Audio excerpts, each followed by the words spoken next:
जय हिंद। मैं सुनील यादव। आज के टॉपिक का नाम है मध्य प्रदेश में जनजातियाँ। आपके सिलेबस में अलग से दिया हुआ है ये जनजातियाँ प्लस बोलियाँ दिया। बोलियाँ हम किसी और टॉपिक में देख लेने वाले हैं। सबसे पहले हम यहाँ पर बात करेंगे मध्य प्रदेश की जनजातियाँ, साथ ही साथ भारत के संदर्भ में हम इस पर बात कर लेने वाले हैं और विभिन्न जो भी महत्वपूर्ण चीज़ें हैं उन पर हम चर्चा करेंगे। इसमें किस प्रकार से क्वेश्चन एग्जाम में आता है उसको सबसे पहले देख लीजिए। सबसे पहले तो क्वेश्चन आपसे पूछा जाएगा भारतीय संविधान में जनजातियों के लिए उपबंध कहाँ कहाँ पर किए हुए हैं। तो 2-4 पॉइंट आपको याद रखने पड़ेंगे। 330 याद रखिए, भारतीय संविधान का अनुच्छेद क्रमांक 330 किस चीज़ के लिए? संसद में जनजातियों के लिए प्रतिनिधित्व यानी सीटें रिजर्व की गई हैं। अगेन पूछ लिया जाने वाला है कि साहब विधानसभाओं में कहाँ, तो 332 याद रख लीजिएगा। अगेन अभी चर्चा में जो चल रहा है 342 आपका जो आर्टिकल है एसटी वर्ग के लिए संदर्भ में हम देखें जनजातियों के लिए, तो वो देख लीजिएगा साहब किन्हें मानते हैं। तो जो भी जातियाँ अनुच्छेद 342 में समाहित होती उन्हें जनजातियाँ कहा जाता है। साहब किसके पास में शक्ति है? राष्ट्रपति महोदय के पास में शक्ति है। ये क्वेश्चन पूछ लिया जाएगा। 366 से रिलेट करके उसको देखा जाता है। एक जनरल में भी देख लेंगे अपन उस चीज़ को। भारत में सर्वाधिक जनजातियाँ किस राज्य में रहती हैं यह पूछा जाएगा। अगेन क्वेश्चन होगा कि भारत में सर्वाधिक जनजातियाँ प्रतिशत के आधार पर किस राज्य में रहती हैं, ये पूछ लेगा। सेकंड नंबर का राज्य कौन सा है, इस प्रकार से क्वेश्चन आ जाता है। भारत में कौन कौन सी जातियाँ सर्वाधिक है, 1 और 2 वो बताना पड़ेगा। जबकि अगेंस्ट पूछ लिया जाएगा कि मध्य प्रदेश में कौन सी जातियाँ हैं, नंबर 1 और नंबर 2 सर्वाधिक संख्या के आधार पर। फिर पूछ लिया जाएगा कि भारत में सब मध्य प्रदेश के संदर्भ में या भारत के संदर्भ में ये सबसे छोटी जनजाति कौन सी है, मध्य प्रदेश में कुल कितनी जनजातियाँ हैं जो कि सूचीबद्ध की गई। तो इस प्रकार से करके क्वेश्चन आते हैं। जितने ये प्रश्न मैंने आपके सामने उठाए हुए हैं इन पर अभी वीडियो में आपसे मैं चर्चा करने वाला हूँ। यदि आपको उत्तर मालूम है तो बहुत अच्छी बात है। अगेन जो क्वेश्चन ट्रिकी सबसे ज़्यादा आता मोस्ट इम्पॉर्टेंट है, मध्य प्रदेश के संदर्भ में होता है कि किस जिले में जनजातियों का प्रतिशत सर्वाधिक है जबकि किस जिले में सबसे कम है। तो ये बिल्कुल पेटेंट क्वेश्चन है, इस डेटा को गलती से भी मत भूलिएगा, ऐसा मेरा सजेशन है। चलिए बिना देर करे हम शुरू करते हैं। जनजातियाँ बहुत ही प्रिमिटिव समुदाय करके कहलाता है, ये बहुत ही पुराना समुदाय कहलाता है। भारत के मूल निवासियों के रूप में भी आप इन्हें जानते हैं। भारत में बहुत सारे लोग माइग्रेशन के माध्यम से आए हैं, उनमें सबसे पहले यही आए थे। ऐसा कहा जाता है कि निग्रेटो जो समुदाय था वो सबसे पहले आया था। आज वर्तमान में अंडमान निकोबार में वह पाया जाता है। भारत में जनजातियाँ आज के परिवेश में काफ़ी पिछड़ी हुई हैं। अंग्रेज़ों के ज़माने से हम देखें तो उनका एक पिछड़ा स्वरूप हमको देखने को मिलता है। वैसे वो मूल समाज जो होता है भारत का उससे कटे हुए रहते हैं, उनकी अलग संस्कृति परंपराएं हैं। हालांकि भारतीय अन्य संप्रदायों से उनकी संस्कृति मैच करती हैं, लेकिन कुछ प्रथाएं उनकी काफ़ी अलग भी हैं, हटके भी हैं। महिलाओं के मामले वो काफ़ी अपडेट होते हैं। माता सत्तात्मक समाज के संदर्भ में हम बात कर लें या महिलाओं के अधिकारों के संदर्भ में बात कर लें, इनमें सबसे खास जो पॉइंट आपको याद रखना चाहिए वो ये है कि भारत के लगभग सभी जनजातीय समुदायों में जो लिंगानुपात की दर है वो सबसे अधिक है। तो ये उनकी बहुत ही महान बात है, बहुत ही अच्छी बात है, जो पॉइंट हमको देखने को मिलता है। कि बाकी समुदाय में हम देखेंगे तो लिंगानुपात की दर कभी भी कम होगी। तो ये भी पॉइंट अभी अपन डिस्कस करेंगे। तो सीधे हम आ जाते हैं भारत तथा मध्य प्रदेश की जनजाति। भारत की जनजाति उनको पहले बेसिक में देख लो। कुछ राज्यों की जनजाति आपसे पूछ लिया जाएगा। अंडमान निकोबार की पूछा जाएगा ओंगे जनजाति, जर्मन जनजाति, सेंटनली जनजाति, ये बिल्कुल गलती से भी मत भूलिए। लेपचा वगैरह पूछ लिया जाता, सिक्किम की थारू जनजाति आपसे पूछ लिया जाता, उसको ध्यान रख लीजिएगा। और फिर उसके पश्चात में आपसे जो आता है कि भारत की सबसे बड़ी जनजाति कौन सी है, तो ध्यान रखने वाली बात है। 2 कोड याद रखना,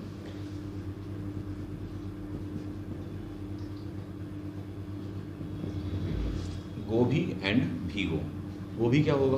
भारत का कोड होगा। जबकि भीगो कहाँ? बोले मध्य प्रदेश आए हो तो फिर भीगो, पानी में भीगो। सबसे बड़ी जनजाति इंडिया की बोली जाएगी, दैट इज गो से गौण हो जाने वाली, जबकि सेकंड नंबर पे क्या होगी? भील होगी। जबकि मध्य प्रदेश के संदर्भ में ध्यान रखना इसका अपोजिट डायरेक्शन चलता है। भी से आपकी भील हो जाने वाली है, जबकि गा से गौण, यानी जो यहाँ पर फर्स्ट है वो यहाँ पर सेकंड है, जबकि जो यहाँ सेकंड है वो यहाँ पर एमपी में यानी कि फर्स्ट है। तो इस पॉइंट को गलती से भी गलती मत कीजिएगा, ये आपसे क्वेश्चन पूछ लीजिएगा। अगेन भारत के संदर्भ में डेटा, भारत में जनजातियों का कुल प्रतिशत कितना है आबादी में? तो लगभग 8% है। टोटल आबादी का कितना? 8% है। जबकि मध्य प्रदेश के संदर्भ में बात करें तो 21.1% कहलाता है। ये 2011 की जो जनगणना है हम उसके हिसाब से याद रखेंगे चीज़ों को। तो 8 MP 21। भारत का सर्वाधिक जनसंख्या अगर देखें कि एसटी की जनसंख्या के आधार पर सबसे बड़ा राज्य कौन सा है, तो वो मध्य प्रदेश करके कहलाता है। आपसे क्वेश्चन पूछ लिया जाएगा कि सेकंड नंबर का कौन सा राज्य है मध्य प्रदेश के ठीक बाद में, और आपने ये डेटा प्रिपेयर नहीं किया होगा, तो इस चीज़ को जल्दी से प्रिपेयर कीजिए। क्लियर? आगे बढ़ जाते हैं। नेक्स्ट वन, मध्य प्रदेश के संदर्भ में आपसे पूछ लिया जाएगा या भारत के संदर्भ में ही। दूसरा क्वेश्चन होता है कि सबसे ज़्यादा प्रतिशत कहाँ पर है जनजातियों का, तो ध्यान रखना वो मिजोरम कहलाएगा। एक्चुअली फॉरेस्ट का आप डेटा देखें और जनजातियों को डेटा देखें, फॉरेस्ट में ही जनजातियाँ रहती हैं, तो फॉरेस्ट के मामले में भी एमपी नंबर 1 है एरिया वाइज, जबकि जनजातियों के मामले में भी नंबर 1 है। वहीं हम बात करें कि प्रतिशत के बारे में, तो वह हमको सेकंड नंबर पर क्या मिल जाता है, राज्य में मिजोरम मिलता है, फॉरेस्ट के मामले में भी, जनजातियों के मामले में भी। अगेन इसमें क्वेश्चन आपका यह भी उठ सकता है वहाँ पर कि साहब यूटी में कौन सा होगा, तो लक्षद्वीप का नाम ध्यान रखिएगा फॉरेस्ट के मामले में, ठीक है। चलिए आगे बढ़ जाते हैं, जबकि एक और अंडमान निकोबार फैक्टर देख सकते हो, बट वो इंडिया के संदर्भ में बात कर रहा हूँ, फोकस करते हैं अपन, चलिए एमपी पर ही फोकस करेंगे। नेक्स्ट आ जाते हैं मध्य प्रदेश की जनजातियाँ, सर्वाधिक बाहुल्य जनजातियों वाला जिला और एमपी में कितनी जनजातियाँ। सबसे पहला डेटा 43 जनजातियाँ हमारे यहाँ पर सूचीबद्ध हैं कि मध्य प्रदेश में कुल कितनी जनजातियों को सूचीबद्ध किया गया है, तो 43 को किया गया है। सबसे ज़्यादा कौन सी है, तो अपनी दैट इज भीगो, यानी भी से भील हो जाएगा, गा से गौण हो जाने वाला है। सबसे कम कौन सी है, तो का से क्या है, तो भीगो कम, ज़्यादा मत भीगो, यही कोड ध्यान रखना, तो भीगो कम, तो का से क्या हो जाने वाला है, कमार जनजाति करके दिया हुआ, ये सबसे कम है। पिछली बार क्वेश्चन आया हुआ था एमपीपीएससी में कि महार इनमें से किस में आती है। ध्यान रखिएगा कि बताने का आशय है कि कुछ जनजातियां हैं जबकि कुछ जातियां हैं, महार जो है वह जाति है। आपको याद होना चाहिए, यूं ही क्वेश्चन नहीं पूछा और कोई सी ऐसी जाति आपसे नहीं कहेगा ऐड करके। अम्बेडकर जी ऑलरेडी उससे बिलोंग करते थे, आप कई बार उसको वहाँ पढ़ते, तो उसको वहाँ से रिलेट करके आपको बनाना था। थोड़ा सा ट्रिकी क्वेश्चन था, ये आपकी स्मार्टनेस का क्वेश्चन था, ना कि ज्ञान का क्वेश्चन था। तो वहाँ से आप लिंक कर लेते, तो आप बता देते साहब महार तो जाति होती है, एससी कैटेगरी में आते हैं, शेड्यूल कास्ट में आते हैं साहब, ना कि एसटी शेड्यूल ट्राइब में आते हैं, तो इतने से आपको वहाँ बनाना था वो। तो चलिए अपन ने देख लिया। अगेन हम बात करते हैं मध्य प्रदेश के जिले, पूछा आपसे ये जाएगा सर्वाधिक जनजाति प्रतिशत के आधार पर कौन सा जिला होते हैं या कौन कौन से जिले। ये मोस्ट इंपॉर्टेंट डेटा है, इसको ध्यान रखना। इसमें क्वेश्चन घुमा के भी पूछा गया, पहले पूछा जाता है नंबर 1 जिला कौन सा है, लेकिन आप देखें 2018 का पेपर देखेंगे तो उसमें नंबर 2 जिला दिया, नंबर 1 ऑप्शन से ही एग्जामिनर ने जानबूझकर गायब कर दिया। बड़ा ही अजीब टाइप का क्वेश्चन था, तो क्या याद रखोगे, दैट इज अजीब,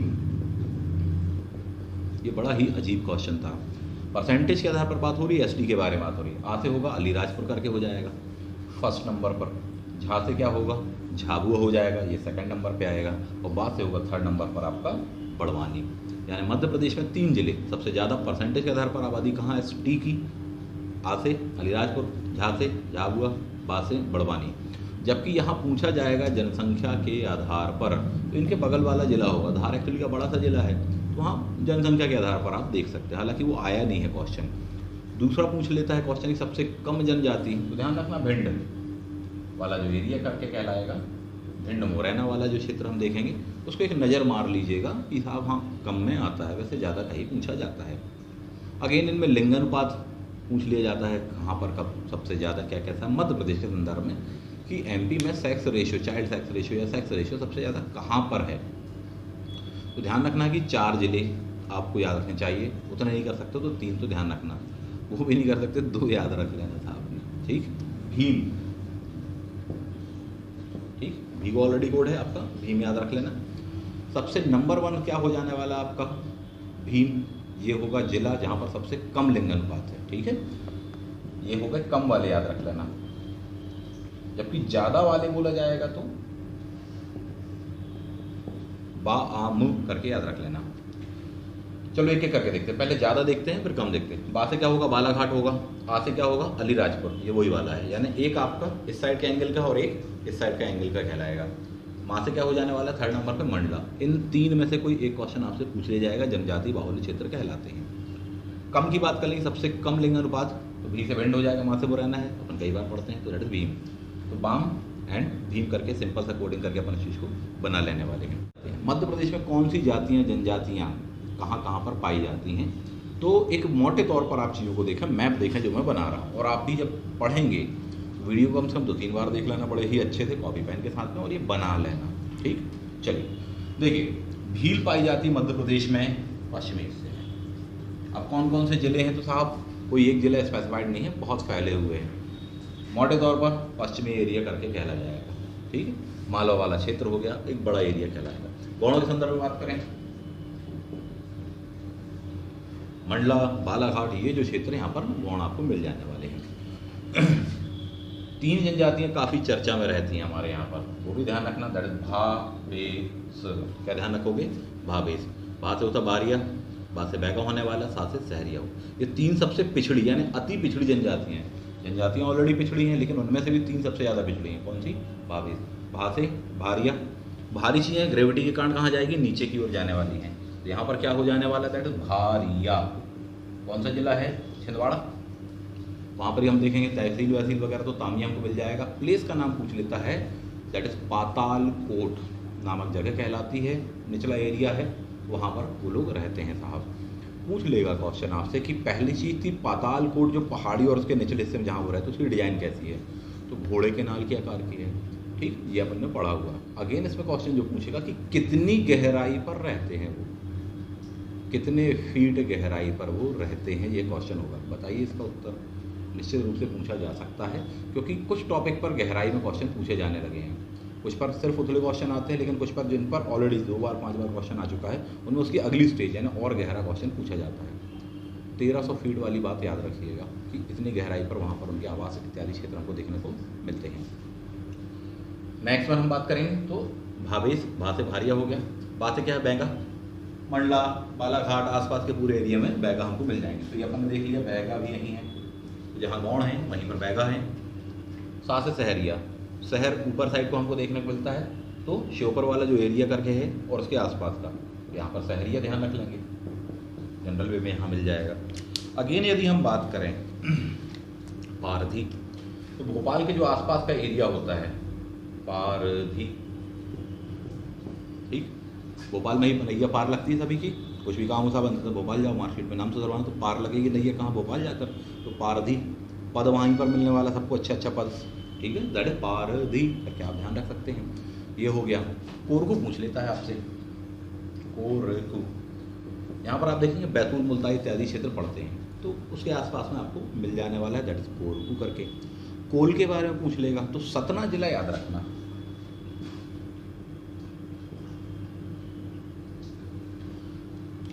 सतना तथा उसके आसपास के जो जिले होंगे वहाँ पर मिलने वाले हैं। और देख लेते हैं अपन आगरिया, गौड़ों की ही उपजाति कहलाती है। आगरिया आग का काम करते हैं, लोहा सोरेन के देवता कहलाते हैं, जनरल वे में अपन देख लेने वाले हैं।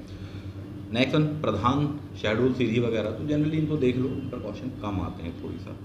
तो ये मोटे मोटे जो हमने जनजातियाँ देख लिया आपकी, कोई मिस तो नहीं हुई, एक नज़र मार लेते हैं। चलो, तो ये थी आपकी जनजाति, एक नज़र मार लीजिए इस पर, कौन सी जनजाति कहाँ पर मिलती हैं। इसके बाद में जब आपने मैप देख ली तो इसको पूरा एक चीज़ को क्लैरिफाई कर लो, इसमें कन्फ्यूज़न ना हो जाए, कुछ चीज़ें आपको क्लियर कर दूँ। मध्य प्रदेश में सर्वाधिक जनसंख्या यदि पूछा जाए, प्रतिशत वाली बात की जाए, एसटी के संदर्भ में, दोनों के अलग अलग आंसर है। अजीब किस चीज़ के लिए ध्यान रखोगे आप? परसेंटेज वाली बात है। पॉपुलेशन के लिए क्या बताया? उधार बताया है। अजीब का फुल फॉर्म बता दिया। भीम कोड बताया, यहाँ पर भीम 2 चीज़ों का कोड है। पहला चीज़ कि अगर पूछा जाए कि सबसे कम जनजाति परसेंटेज किस जिले में है, दैट इज भीम। भी से भिंड है, सेकंड नंबर पे क्या है? मुरैना। लेकिन भीम एक चीज़ का और कोड है। पूछा जाए कि मध्य प्रदेश में लिंगानुपात सबसे कम किन जिलों में है, तो भी इसका कोड क्या है? That is Bhim, Bhind and Morena. जबकि पूछा जाए कि मध्य प्रदेश में लिंगानुपात सबसे ज़्यादा किन किन जिलों में है, उसका कोड क्या है? दैट इज बाम। बा से बालाघाट, आ से अलीराजपुर है, बीचों बीच में जो आ की मात्रा उससे अलीराजपुर है। माँ से क्या है आपका? मंडला। 2 से 3 आप याद रखोगे तो आपको ये बन जाने वाला है। आगे बढ़ते हैं इसके। इसमें कई बार क्वेश्चन आता है कि मध्य प्रदेश में जो भी जातियाँ जनजातियाँ पाई जाती हैं उनकी उपजातियाँ कौन सी हैं। सबसे ज़्यादा प्रायः तो देखिए भीलों का ही आता है या गौड़ों का ही आता है। गौड़ का आया हुआ भी क्वेश्चन है, देखें पर भी एक नज़र मार लेते हैं। भीलों के देख लिए, भीलों की ही भिलाला होती है, पटेलिया मिलती है, बरेला मिलती है। आपको लिस्ट दी हुई है, आप उसको देख सकते हैं। नोट्स है आपके पास में, PDF डाउनलोड कर लो। नहीं है, जो बुकलेट से पढ़ रहे हो उसी में जाकर देख लो, नहीं तो सुनते सुनते बना लो, थोड़ी सी मेहनत कर लो, कष्ट कर लो, नंबर पा जाओगे। नेक्स्ट में आ जाते हैं, बैगांव में कौन कौन सी हैं, तो नरवतिया भरौतिया ध्यान रखना, बैगांव में हमको देखने को मिलती है। गौड़ों में सबसे खास जाति दैट इज आगरिया, आग का काम करने वाले दैट इज आगरिया। भगवान जी का नाम क्या है? लोहासुर करके, लोहा वगैरह गलाते हैं, बनाते हैं हथियार वगैरह। प्रधान जनजाति साहब, तो प्रधान भी इनके में देखने को मिलता है अपन को। कोरकुओं में देखें अपन तो नाहर वगैरह, थोड़ी सा नाम आप देख सकते हो, जनरली नहीं आता प्राय। कोल में देख लो रोती और रौतेले, ये इनकी उपजातियाँ होती हैं, इन पर क्वेश्चन आ सकता है। सहरिया स्वयं को खुतिया पटेल करके बोलते हैं। एक फैक्ट के रूप में आप इसको देख लो कि पटेल वटेल अपने आप को प्रधान के रूप में कौन लिखते हैं? सहरिया। उनके आवास काफ़ी अच्छे होते हैं, वेल मैनेज करके रहने वाले हैं। सबसे ज़्यादा कुपोषित जनजातियों की बात करें हमारे मध्य प्रदेश में, दैट इज सहरिया, है ना। बाल कुपोषण इत्यादि के लिए चर्चा में रहता है। आगे बढ़ जाते हैं। भारिया दिया तो भाते भारिया, भाते भुइयाँ भुइयाँ हो जाएगा। इन्हीं में पंडो वगैरह हमको देखने को मिलता है, एक नज़र मार लोगे। पारधी, पारधी यानी क्या होता है कि शिकारी वगैरह जनजाति है, तो जो जानवर को पकड़ते हैं उसके नाम से, चीता पकड़ो तो चीता पारधी, ठीक है, शेर पकड़ो तो शेर पारधी। तो इस प्रकार से करके नाम होने वाला है। तो कई होती हैं, प्राय इन पर क्वेश्चन नहीं आता। एग्जाम में कभी भी आपसे ऐसे नेगेटिव क्वेश्चन नहीं पूछता जिससे कोई गलत मैसेज समाज के बीच में जाए कि साहब वो लोग समुदाय ऐसे नहीं, ऐसे ऐसे होते हैं। कभी एक अच्छी रचनात्मक सोच, ग्लोबल लेवल पर जो एक बेहतर से बेहतर सोच हो, जो लोगों को जोड़े, कभी प्रश्न उन पर आते हैं। नेगेटिव चीज़ों पर 100 में से एक आध क्वेश्चन आएगा, एकमात्र नेगेटिव खबर जो आपके लिए जानना जरूरी हो। बाकी 99 कभी भी देखिए % होता है पॉजिटिव सेक्शंस का। तो कभी पढ़ने के दौरान में इन बातों को ध्यान रखा कीजिए। पॉजिटिव सेक्शन मतलब उससे क्या रचनात्मक सीखने को मिला, उससे क्या एक रचनात्मक मैसेज मिला, कभी इन पर प्रश्न आते हैं, थोड़ा सा समझिएगा। आगे बढ़ जाते हैं। पारधी अपन ने देख लिया। तो ये थी कुछ मध्य प्रदेश की जनजातियाँ तथा उनकी उपजातियाँ। इतनी याद नहीं रख सकते ना, 3 याद रखना जो बोल रहा हूँ। पहली बात तो गौड़ों की याद रखना, ठीक, आगरिया वाली, आग का काम तो आगरिया। भीलों की ध्यान रखना, भील भिलाला। तो उसकी वजह मैं बताऊँ, मध्य प्रदेश में पूछा जाए आपसे कि सबसे बड़ी जनजाति कौन सी है पॉपुलेशन में देखें तो अपने कोड क्या किया, दैट इज भीगो करके कोड किया। भी से भील, सेकंड नंबर पे कौन है? भील तथा उनकी जो उपजाति है भिलाला। पूछ दिया जाएगा आपसे कि दोनों मध्य प्रदेश में मान लो 100 लोग रहते हैं जनजाति के, उनमें से कितने लोग भील भिलाला समुदाय से बिलोंग करते हैं, यानी प्रतिशत कितना है। अपने आप में टफ एक नया टाइप का क्वेश्चन हो जाएगा। ध्यान देने वाली बात है कि 40% अकेले यह समुदाय है साहब, यही वजह कि सबसे बड़ा है। इस डेटा को थोड़ा सा ध्यान रखना। और टोटल जबकि नंबर ऑफ आपसे जनजातियाँ कही गई है तो 43 आपको बताई हैं। और ज़्यादा पढ़ना है तो साहब ये ST का कितना प्रतिशत है विधानसभा की सीटों में वो देख लो। लोकसभा में कितनी सीटें मध्य प्रदेश से उनके लिए रिजर्व हैं वो उठाकर देख ली, तो इतना आपको बन जाएगा। इसके बाद में जो आपको देखना चाहिए कि जनजातियों को किन के द्वारा क्या क्या नाम दिए गए हैं। फॉर एग्जाम्पल हम देखें और कौन उनके मसीहा कहलाते हैं, ठक्कर बापा। इनका नाम कई बार पूछ लिया जाता है साहब, नए सिलेबस में स्पेशली थिंकर में और पर्सनैलिटीज़ में शामिल किया गया है। जनजातियों के लिए कल्याणकारी काम किया तो पूछ लेगा साहब। ठक्कर बापा मसीहा करके कहलाते हैं। गांधी जी ने उनको क्या नाम दिया था पूछ देगा, दैट इज़ गिरिजन करके नाम मिल जाता अपन को। अंग्रेजों ने उनको अलग नाम दिया, दलित वलित, लेकिन बाद में अपन उसको अलग करते। भारतीय संविधान ने क्या नाम दिया है, तो अनुसूचित जनजाति ST जो हमको नाम देखने को मिलता है वह भारतीय संविधान के द्वारा दिया गया है। काका कालेलकर जी ने या ठक्कर बापा जी ने क्या कहा, तो आदिवासी, प्रिमिटिव लोग, पुराने लोग, पहले से रहने वाले जो लोग हैं, तो ये नाम दिया हुआ है। इसको देख सकते हैं कि ठक्कर बापा और काका कालेलकर। काका कालेलकर आयोग 1953 बना था, विशेषकर OBC और अन्य जातियों के संदर्भ में देखेंगे 55 में रिपोर्ट आती है। तो एक पॉइंट थोड़ी सा देख लेना, अभी मंडल कमीशन और उसकी report and Indira Sahni case चर्चा में है ना। NCPC आपका नया बनाया गया है, 102वां संविधान संशोधन, थोड़ी सा ध्यान रखना तो उसके कारण पूछ ना बैठे आपसे। अगेन इसमें सबसे महत्वपूर्ण होता है 89वां संविधान संशोधन। ST वर्ग तथा SC वर्ग के लिए पहले से एक अलग आयोग हुआ करता था, आर्टिकल 338 में दिया है भारतीय संविधान के, उसको बाद में अलग कर दिया। तो ST के लिए कहाँ बनाया आयोग, तो सिर्फ आपसे इतना ही पूछेगा कि कौन सा आर्टिकल है भारतीय संविधान का, और वहाँ पर क्लोज ऑप्शन क्या हो जाते हैं कि 338 है कि 338 अंडर सेक्शन A है, ये हो जाता है। तो ध्यान देने वाली बात है कि अंडर सेक्शन जो A है वह ST के लिए है, इसमें गलती मत करना। बहुत आसान क्वेश्चन है लेकिन क्लोज होने के कारण कई बार विद्यार्थी गलत कर बैठते हैं, तो यहाँ पर थोड़ी सी सावधानी आपको बरतनी चाहिए। आगे बढ़ जाते हैं। मध्य प्रदेश के संदर्भ में आप देख लें, जनजातियों के कुछ युवा ग्रह आप देख सकते हैं, आपको किसी भी बुकलेट में आसानी से मिल जाने वाला है। कुछ मध्य प्रदेश के देख लो, कुछ आसपास के जो राज्य हैं उनके देख लो। फॉर एग्जांपल हो सकता है आपसे पूछ दे घोटुल किसके में होता है, तो मुड़िया का होता है, आपको बुकलेट में दिया है, नोट्स में दिया है, आप PDF डाउनलोड कर लीजिए।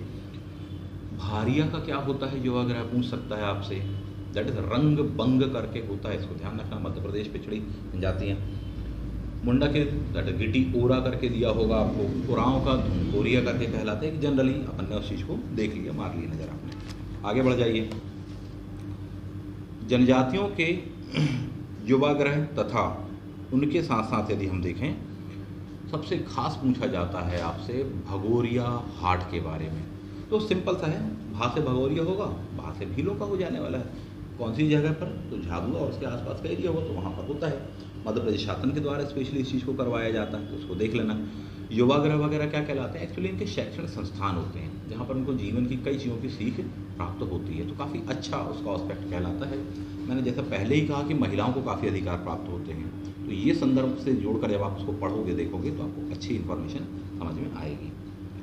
आगे बढ़ जाते हैं। इसमें एक क्वेश्चन आया है भीलों के संदर्भ में, तड़वी भील वगैरह किसको कहा जाता है साहब?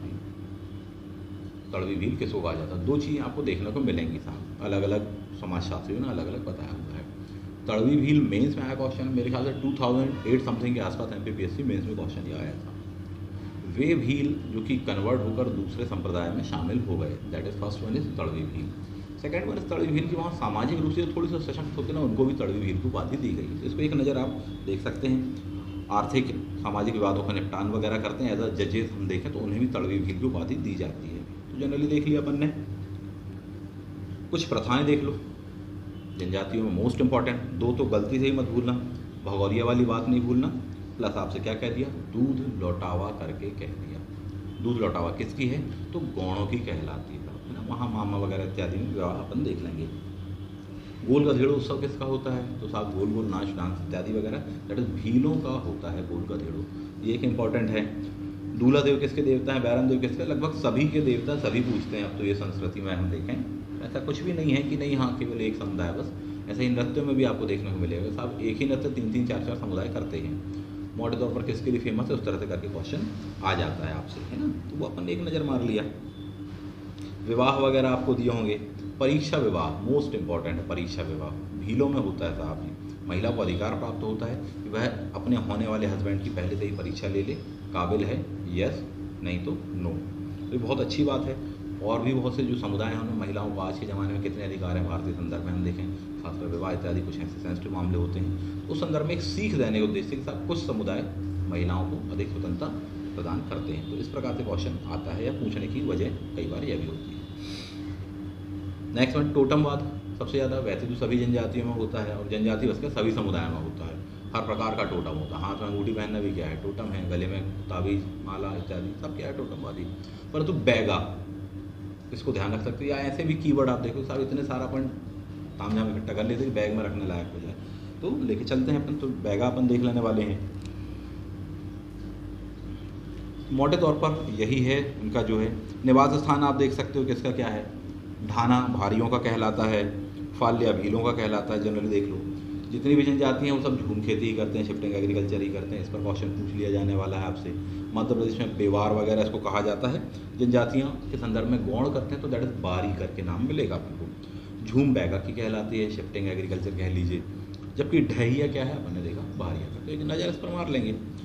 नृत्यों पर 2-3 नृत्य मैं आपसे चर्चा करना चाहूँगा।